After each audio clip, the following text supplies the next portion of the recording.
کہ ہماری دعوت پر ماشاءاللہ سب حاضر ہوئے، بہت خوش نصیبی ہے۔ اللہ تعالیٰ ہم سب کو اپنی رحمت کے سائے میں ڈھانپ لے۔ حضرات یاد رکھیے، میں مختصر وقت میں اپنی بات کو سمجھنے کی کوشش کروں گا۔ اللہ تعالیٰ نے اس دنیا میں سارے انسانوں کی رہنمائی کے لیے اور ایک ڈگر اور ایک راہ پر چلے، اللہ نے اس چیز کے لیے اس دنیا میں اتارا قرآن عظیم۔ جیسا کہ آپ جانتے ہیں، میرا رب فرماتا ہے ذالک الکتاب لا ریب فیہ ھدی للمتقین۔ یہ یاد رکھیے کہ قرآن عظیم جو ہے سارے عالم کے لیے پرہیزگاری کا، تقوی کا اور راہ پہ چلنے کا ذریعہ ہے۔ لیکن یہ تمامی علماء مشائخ حضرات جانتے ہیں کہ قرآن عظیم کو آسمان سے زمین پر کس طرح اتارا گیا؟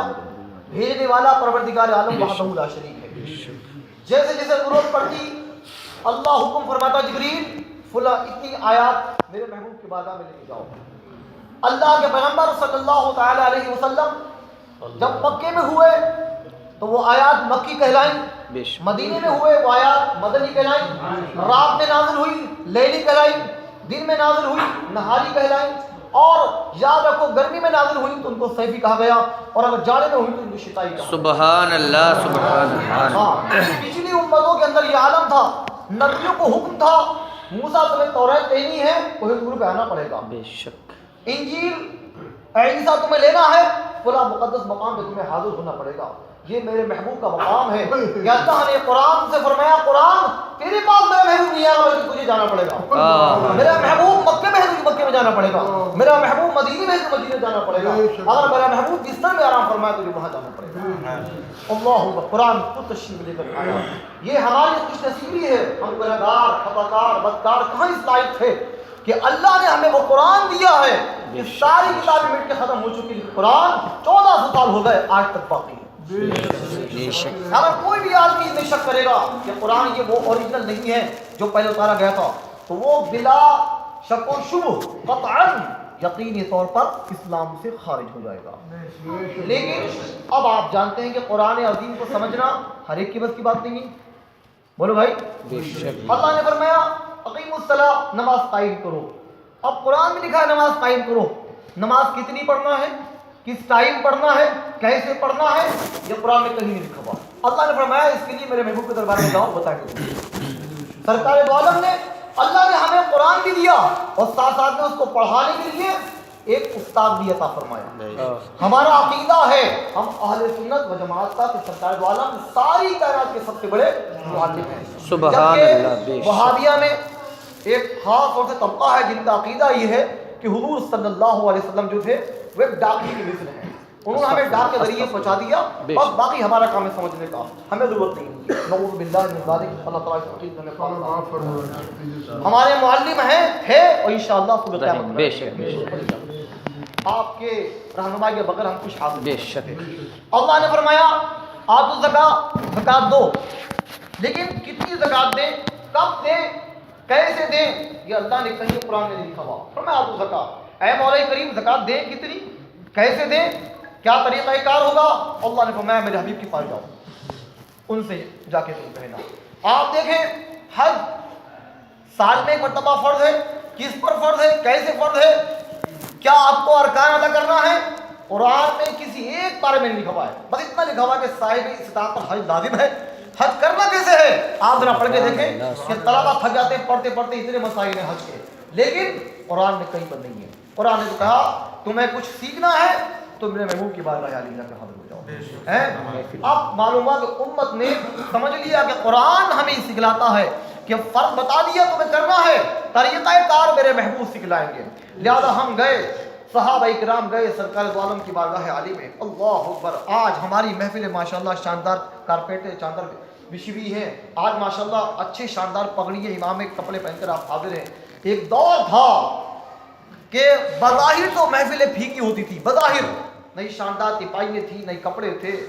اللہ کے رسول صلی اللہ علیہ وسلم مسجد نبوی میں ایسی مٹی میں بیٹھ جایا کرتے تھے، نہ تپائیاں تھیں، نہ کوئی کتاب موجود تھی، نہ بخاری نہ مسلم تھی، کیا تھا؟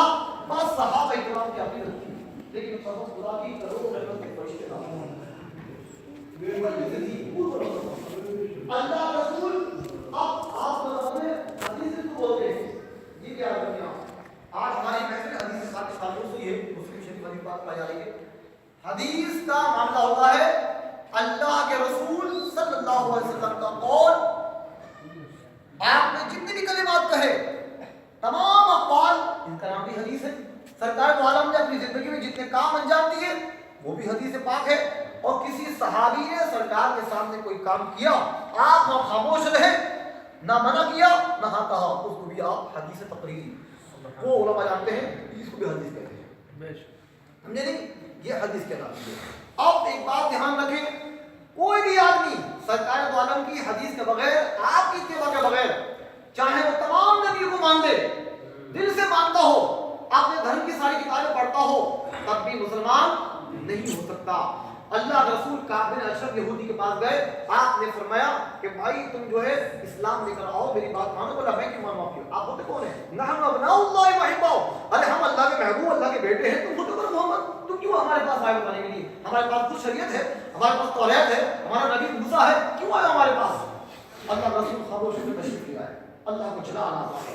अल्लाह ने फरमाया कुल इन कुंतुम तुहिब्बुनल्लाह फत्तबिऊनी, ऐ हबीब ऐलान कर दो सारी दुनिया के अंदर कि अगर तुम लोग अल्लाह से मोहब्बत का दावा रखते हो, मोहब्बत करते हो, तुम्हारा दावा जब तक सच नहीं होगा तब तक तुम मेरी पैरवी नहीं करोगे। मालूम ही होगा कि पैरवी ये रसूल शर्त है, और अगर तुमने अल्लाह की पैरवी करी, अल्लाह के रसूल की पैरवी करी, तो इनाम क्या मिलेगा आपको?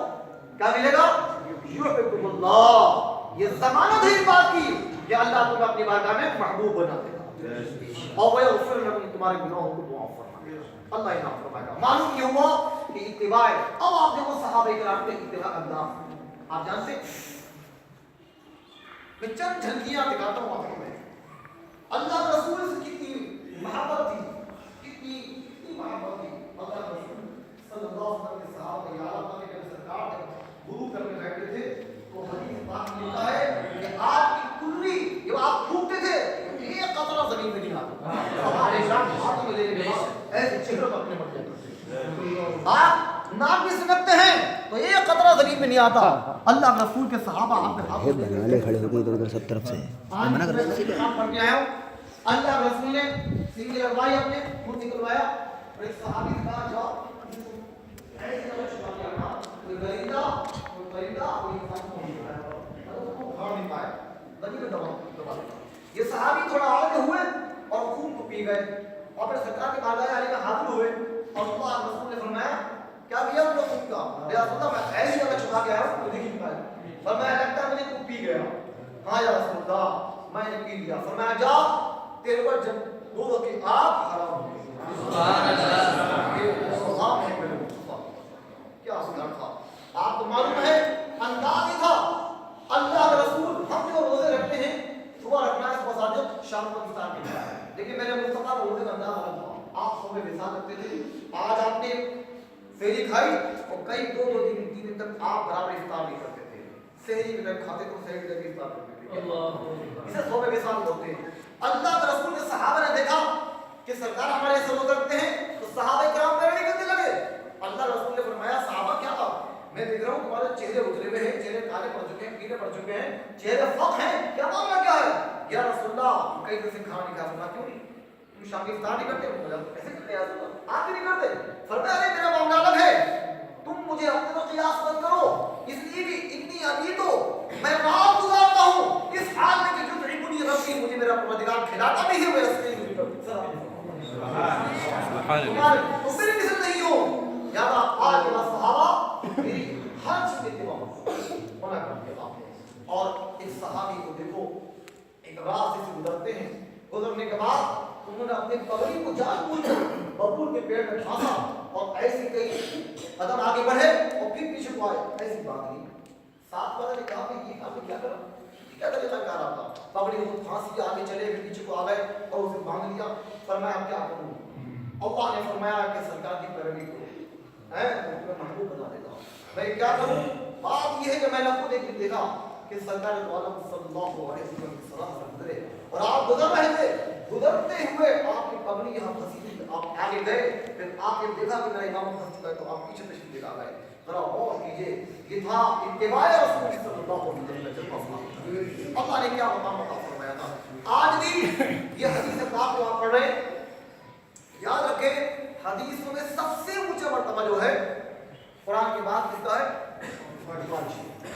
पांच मरतबा पिछले साल आप तशरीफ फरमा थे, यहाँ सिलसिला हुआ था और ये मुस्लिम शरीफ है। बुखारी के बाद जो मर्तबा है वो मुस्लिम शरीफ का है। इमाम मुस्लिम रज़ी अल्लाह तआला अन्हु आप जानते हैं, लेकिन सबसे दुआ है आप भी दुआ करेंगे अल्लाह ताला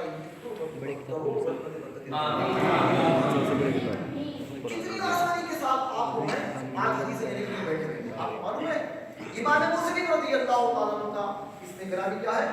मुस्लिम। आपका कुनियत अबू हुसैन, आपका लक़ब अफ़ाकिर। आप समरकंद के एक मशहूर शहर नेशपुर में पैदा हुए। तकरीबन 1200 साल के 1178 साल के आपको मालूम है हदीस कैसे कैसे करेंगे आपने क्या अंदाज था? आज हमारे तलबा अपने घरों से पढ़ने आते हैं, अपने हुजूरों से अपनी मसाजिद से यहाँ पढ़ने आते हैं, कितना आसान है। हदीस तलाश नहीं करना पड़ती है, किताबों में जमा कर दी है। हकीकत बात यह है कि अल्लाह के रसूल सल्लल्लाहु अलैहि वसल्लम के सहाबा और ये चाहने वाले मोहब्बत करने वाले अगर ये दीन की खिदमत करते तो आज दीन खत्म हो चुका होगा। ये कायम है, जाहिर बात है, न सरकार हमारे पास है न सहाबा हमारे पास है, हम कहाँ से हासिल करते हैं? आपको मालूम है इमाम मुस्लिम रज़ियल्लाहु तआला अन्हु ने 14 साल की उम्र से इल्म दीन को हासिल करना शुरू कर दिया। पहले ज़माने में कैसे हासिल करता था? करीब सुन लिया। पहले तरीका कारगिरी था कि आप मदरसे में बाकायदा मदरसे बने हो और लोग जो है दाखिला लेके दर्स निज़ामी हासिल करते हो, मेरे तरीका कारगिरी था।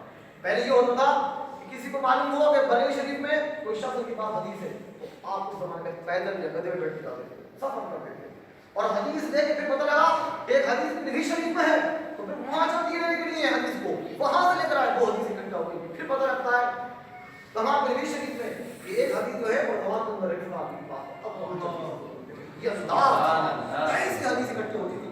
मुझे एक मुहद्दिस का वाक़या याद आ रहा है, उन्हें मदीने मुनव्वरा में पता लगा कि एक हदीस पाक उनकी शाम के अंदर फलां शख्स के पास, फलां साहिब के पास है। आपको मालूम है सिर्फ हदीस के खातिर न तिजारत गरज थी न कोई दुनियावी अगराज और मकासद मुस्तकिल का सफर था, सिर्फ एक हदीस के खातिर अपनी सवारी पे अकेले इतना सुरूर और भरा सफर तय करते हुए कहाँ पहुंचे? आपको मालूम है मुल्की शाम पहुंचे। उस जमाने में ना होटल थे ना कई शहर थे कि आदमी आराम कर सके, जंगलात और अकेलों का भूख जानवरों का खतरा होता था। और करे कितनी मोहब्बत थी हदीस पाक की। गए और जाने के बाद कसम दी वो सहाबी रसूल वहां निकल के आए। अरे कहां से आए? तो मदीने से आए। सरकार आपको मुझसे चलवा के कहीं होगा, तुम मदीना आया था, आप अभी तो नहीं कहता नहीं बोले मेरी गलती से आया। याद आ मैंने सुना है सरकार आपके पास हदीस सब है, बेटी खाई पी ना हमें खाना है या पीना है, मेरा मकसद सिर्फ हदीस लेना थी, आप मुझे हदीस दीजिए। लिहाजा उनके कलम लिया, हदीस पाक के पर्चे में लिखा और अब चल दिए, न खाया ना बैठा। आज के जमाने में अगर हम कोई हदीस लेने जाए और हमारा उस्ताद भी हो और हमें ना खिलाया तो हमें बड़ा करा देता है यार, है कितना बड़ा अजीब आदमी है यार, मुर्गी नहीं है, खिलाया पिलाया भी नहीं हमें, इस कैसे कुछ यार हदीस लेकर आए, मदीने पहुंच गए, याद आया कि यार उनका कलम तो मिल गया, इनका कलम तो मिल गया। अब और चीजें फिर सफर करा अकेले तो करने के बाद सरकार मुआफी चाहता हूँ तो कलम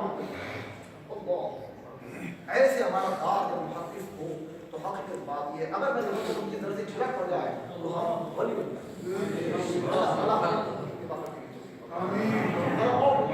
इमाम मुस्लिम रज़ियल्लाहु अन्हु ने कैसे किसी तकरार